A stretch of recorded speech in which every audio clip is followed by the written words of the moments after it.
Abot uripmu rasa nyesek jroning dada, rasane ra kuat merga kasunyatan donya.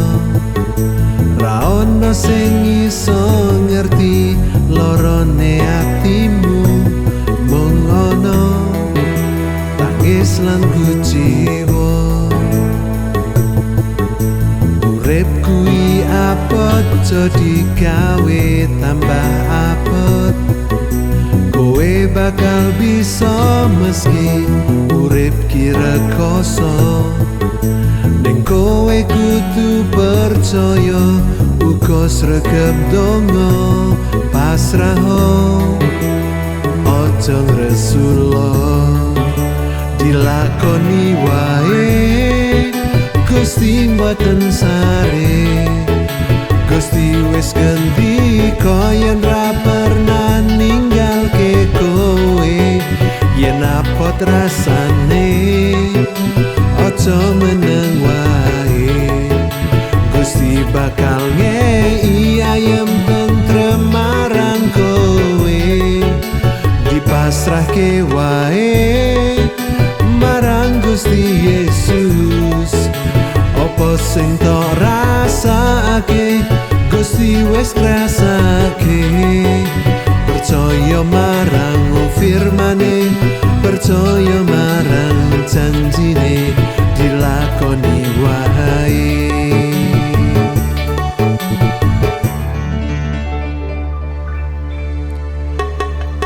Yen apot uripmu rasa nyesek jroning dada, rasane ra kuat merga kasunyatan donya.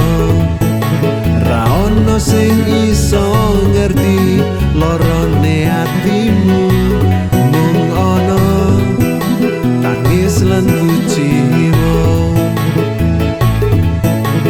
Urip kuwi apot jadi gawe tambah apot, kowe bakal bisa meski urip kira koso.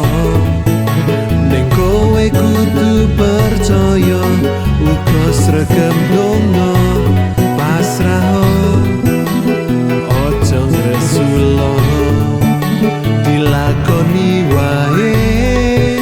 Gusti mboten sare, Gusti wis ngendika yen ra pernah ninggalke kowe.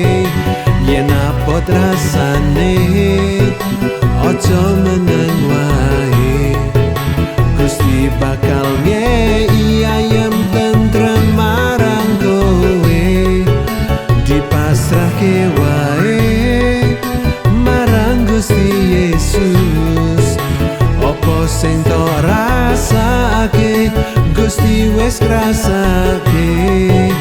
Percaya marang firmane, percaya marang janjine, dilakoni wae. Percaya marang firmane, percaya marang janjine, dilakoni wae.